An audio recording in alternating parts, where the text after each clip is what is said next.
Hey guys.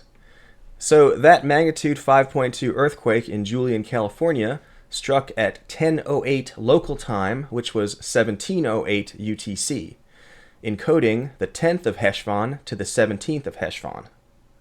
That means that the Julian 5.2 earthquake was pointing not to the rapture, but to the ark boarding date. It was telling us that Julian 5.2, aka February 18th, was the date that we would board the ark. Therefore, the flood starts 7 days later. February 18th plus 7 days equals February 25th. From February 18th to February 25th, the moon crosses the celestial sea from Aquarius to Taurus. So 218 to 225 is the celestial slackline. God showed us the celestial slackline through Jan Rosa's 2024 slackline over the Strait of Messina. And when you slackline, you look like the water bearer of Aquarius, arms out to the side and leg lifted as if to take the next step on the slackline. And Jan fell off the slackline at the 172nd minute. So altogether, it was encoding the new moon/solar eclipse in Aquarius on 17/2. That is February 17th, 2026. And his slackline traversal completed at the Messina pylon, which uncannily resembles the constellation lines of Taurus. That pylon even has the Pleiades up here as this little cell phone antenna thing. So all the elements of that slacklining event were always pointing to now, the moon's crossing of the celestial sea following the 217 new moon/solar eclipse. And this 7-day period also closely matches the 7-day tarry implied by the first and second Great American eclipses having occurred in 2017 and 2024, thus encoding 217 to 224. And being raptured on the 24th in America would also fulfill Haggai 2:23, which states, "On that day will I take thee, O Zerubbabel." That day referring back to the 24th day of some unspecified month mentioned in verse 20. And since Zerubbabel means begotten in Babylon, that could imply the 24th day in Babylon USA's time zones, whereas it could happen on the 25th, points eastward. These watch dates would also fulfill Amos 8:10, which states, "And I will turn your feasts into mourning, and all your songs into lamentation," because that unnamed feast is probably Purim. Per Esther chapter 9, verses 17 to 19, the 14th of Adar was made a day of feasting and gladness by the Jews. So it's not really one of God's feasts. Hence, I will turn your feasts into mourning. And if the Jews are mourning on Purim, which this year falls on March 2nd, then something must have happened beforehand. Now, I believe what the 276 sign was always pointing to was the 1276th lunation, which began at the new moon on February 17th. It's also pretty remarkable, given that we're in the 1276th lunation, that 224 happens to be exactly 1276 weeks after 9/11/2001. And also, as a side note, 224 is exactly 8 years and 153 days after the Revelation 12 sign. And remember how James Comey posted that 8647 photo exactly 8,647 days after 9/11/2001?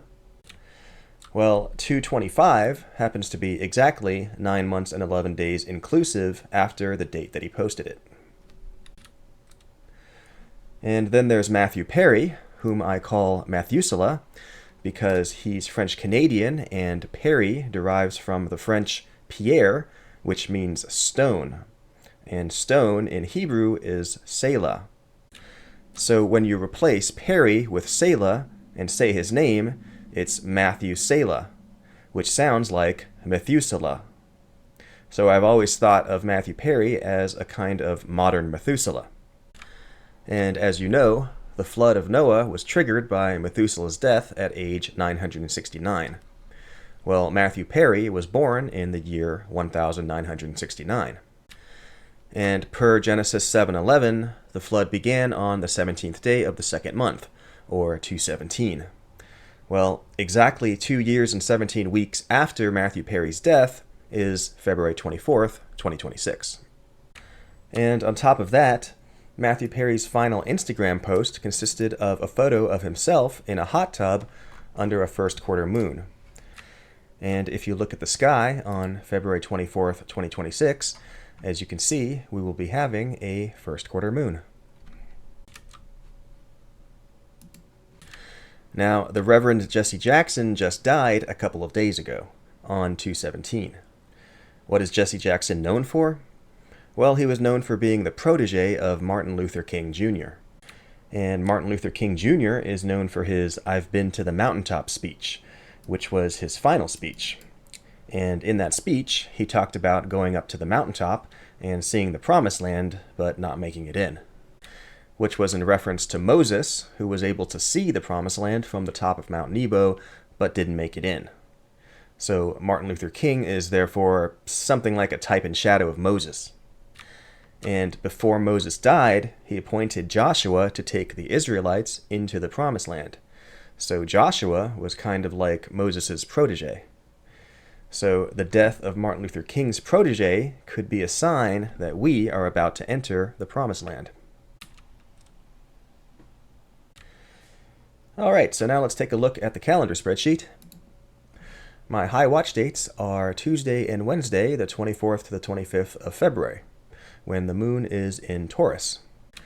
And that would be 11/7 on the moon sliver calendar and 12/8 on the rabbinical calendar. Alright, so that is pretty much it for the video. Thank you for watching. God bless, and Maranatha. But I'm not concerned about that now. I just want to do God's will. And He's allowed me to go up to the mountain. And I've looked over and I've seen the Promised Land. I may not get there with you, but I want you to know tonight that we as a people will get to the Promised Land.